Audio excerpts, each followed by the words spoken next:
कि संतान रूप से यदि कोई जीवात्मा आती है तो हम फंस जाएंगे। मानव देह हमें मिला, मारो हमारे प्रारब्ध में संतान नहीं है, तो गृहस्थ होते हुए भी संतानें कितने ऐसे गृहस्थ हैं जिनके पास धन है, वैभव है, पर उनकी स्वयं की संतान नहीं है। ऐसा नहीं होता कि तुम गंदे आचरण करो, पापाचरण करो, तुम्हारी संतान महाभागवत पैदा हो जाए। हम सबका लक्ष्य है एक बार सच्चिदानंद भगवान की प्राप्ति करके संसार से मुक्त होना। पापाचरण कर रहे हो, लोगों को दुख दे रहे हो, तो आप भी नरक जाओगे, आपका परिवार भी नरकी गति को ही प्राप्त होगा। सोलोनी जी न्यूजीलैंड से। जय श्री हरिवंश। गुरुदेव आपके चरणों में कोटि कोटि प्रणाम। गुरुदेव, मैं गृहस्थ जीवन में रहकर श्री जुगल पदारविंद की आराधना करती हूँ। ये कहा जाता है कि गृहस्थ जीवन में संतान का होना अति आवश्यक है, लेकिन मुझे ये भय है कि संतान प्राप्ति के बाद मैं मोहग्रस्त होकर युगल चरणारविंद से दूर ना हो जाऊं। कृपया कोई ऐसा मंत्र, अनुष्ठान या भक्ति मार्ग दिखलाइए जिससे श्री श्यामा श्याम साक्षात प्रकट हो, मुझे संतान रूप में ही प्राप्त हो और मैं आजीवन सिर्फ उनके ही प्रेम में अपना जीवन व्यतीत करूं। पहली बात यह है कि भगवत अनुरागी, उसके आगे न गृहस्थ लगता है न विरक्त लगता है, वो अनुरागी होता है। और भगवत अनुरागी के लिए कुछ भी होना अन्य आवश्यक नहीं है। वो पितृ ऋण, मातृ ऋण, पुत्र सब से ऋण हो जाता है। और फिर अगर भगवान को संतान देना है तो आते तो वही हैं इस रूप में, हम पहचान नहीं पाते। तो हमको ये भी नहीं सोचना है कि संतान रूप से यदि कोई जीवात्मा आती है तो हम फंस जाएंगे। नहीं, ऐसा नहीं है। मानो अगर ऐसा ही भाव रखें तो फिर हम न जगत की सेवा कर पाएंगे, क्योंकि जगत भगवत स्वरूप है। बड़े बड़े महात्माओं को इस संसार की सेवा करनी ही पड़ी है। हजारों लोग शिष्य बनते हैं, तो जैसे पुत्र में फंसा जाता है ऐसे शिष्य में भी फंस के दुर्गति हो सकती है, मित्र में भी फंस के हो सकती है। तो हमें दुर्गति ना हो ये पॉइंट देखना है, संतान ना हो ये पॉइंट नहीं देखना है, या संतान हो इस बात की जिद नहीं करनी। हमें उसे प्रभु को ऊपर छोड़ देना है कि भगवान की जैसी रुचि होगी वैसा हो जाएगा। हमें आराधना भगवान की करनी है। यदि वो हमारे पुत्र रूप में आते हैं तो उनको भी भगवान मानकर हम दुलार करेंगे और अपने कर्तव्य का पालन करेंगे।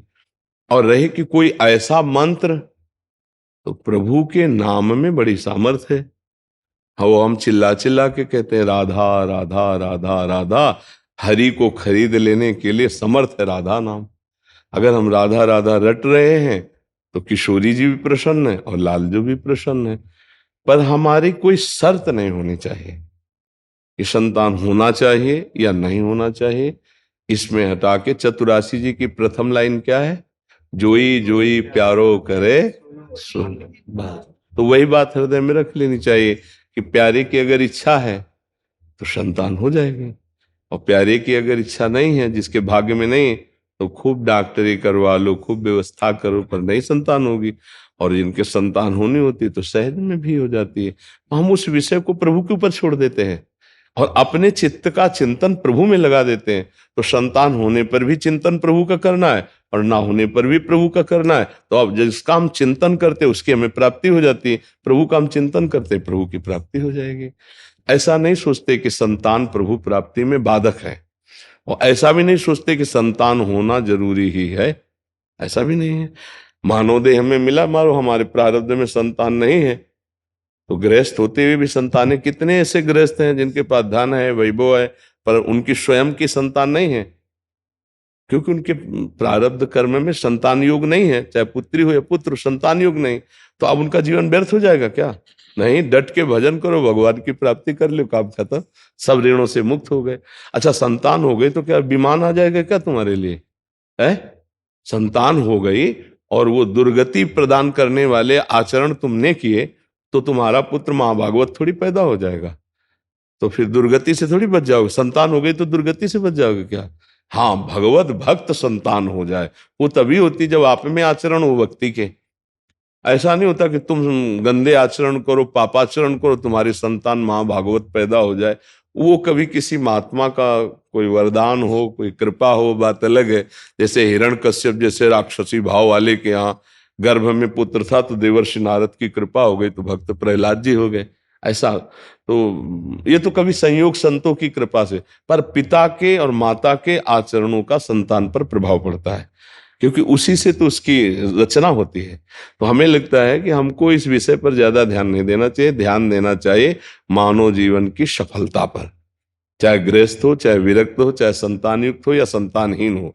हम सबका लक्ष्य है एक बार सच्चिदानंद भगवान की प्राप्ति करके संसार से मुक्त होना। अपने अपने कर्तव्यों का पालन करे।